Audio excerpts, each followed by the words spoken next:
EH Bildutik guk uste dugu gaur goizean ikusitako irudiak berak asko esaten duela, ezta? Ikusi dugu udal gobernu bat bakarrik, itun soziala sinatzen, eta guk uste dugu hau gertatu dela ez dutelako gaitasunik izan eta ez dutelako nahi politikorik izan Bilbon geroz eta nabarmenagoa den bretxa sozialari aurre egiteko moduko itun bat aurkezteko. Guk argi daukagu ez dela benetako esfortzurik egon akordioetara heltzeko, aitzitik hori esen gertatu adibidez segurtasun itunean, guk uste dugu alkateak gezurra esaten duela, adierazten duenean EH Bilduk ez duela udal gobernuarekin argazki bat atera nahi, guk uste dugu argi eta garbi erakutsi dugula EH Bildu gai dela herritarren interesak alderdiaren interesen gainetik jartzeko, eta hala erakutsi genuen duela hilabete bat, esate baterako segurtasun itun hori aho batez sinatu genuenean. Argi eta garbi esaten dugu dokumentu hau edukirik gabekoa dela, proposamen zehatzik ez dituela, eta azken finean bere helburua dela udal gobernuaren gelditasuna zuritzea. Guk uste dugu alkateak ere gezurretan ari dela esaten duenean EH Bilduren 21 ekarpen sartu dituztela itun sozial horretan, argi eta garbi esaten dugu bereek egin dutena izan dela gure ekarpenak hartu, edukik ustu eta dokumentuan sartu, beraz guk ez ditugu ekarpen horiek gure egiten, eta behin eta berriro gaur berriz ere esan nahi duguna da, guk uste dugula gaur aukera paregabea galdu dela Bilbon eskubide sozialen alde pausu kualitatibo bat emateko.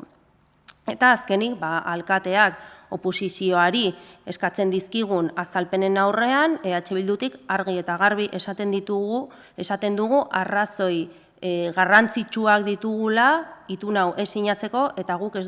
dugula inongo arazorik arrazoi hauek azaltzeko. Lehenik eta behin esan beharra daukagu itun honen diagnostikoa ez dela konpartitua, ez dela bateratua, ez dela batera egin udaletxeko beste alderdiekin, eta ez da ere Bilbo mailan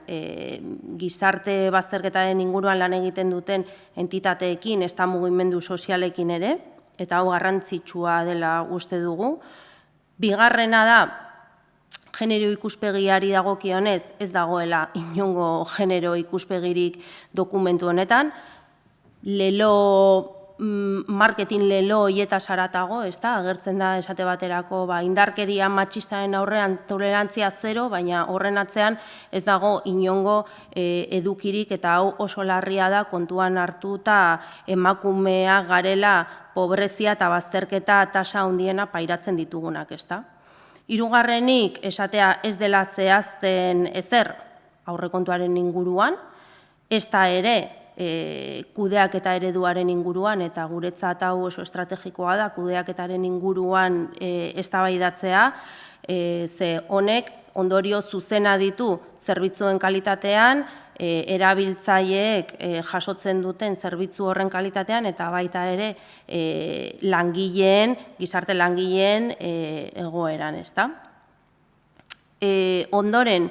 esan nahi aditzera eman nahi duguna da,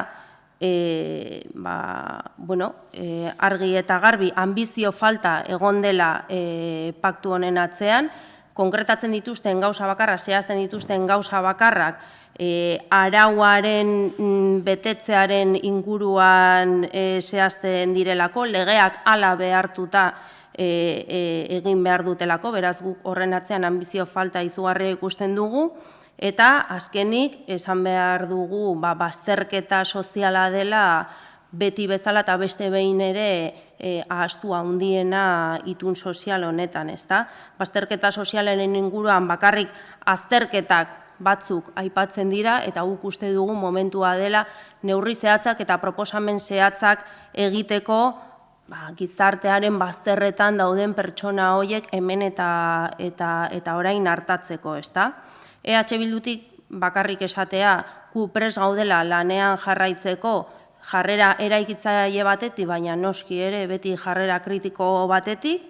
eta guk lanean jarraituko dugula, erakutsiko dugu, esate baterako, orain maiatzeko plenora aurkeztuko dugun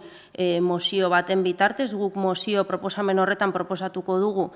gizarte larrialdietarako laguntzetan aldaketa batzuk oso espezifikoak egitea, eta ratioak igotzea gizarte larrialdietarako gastuetan, gastu horietan aurreikusten den gastu bakoitzean maksimoak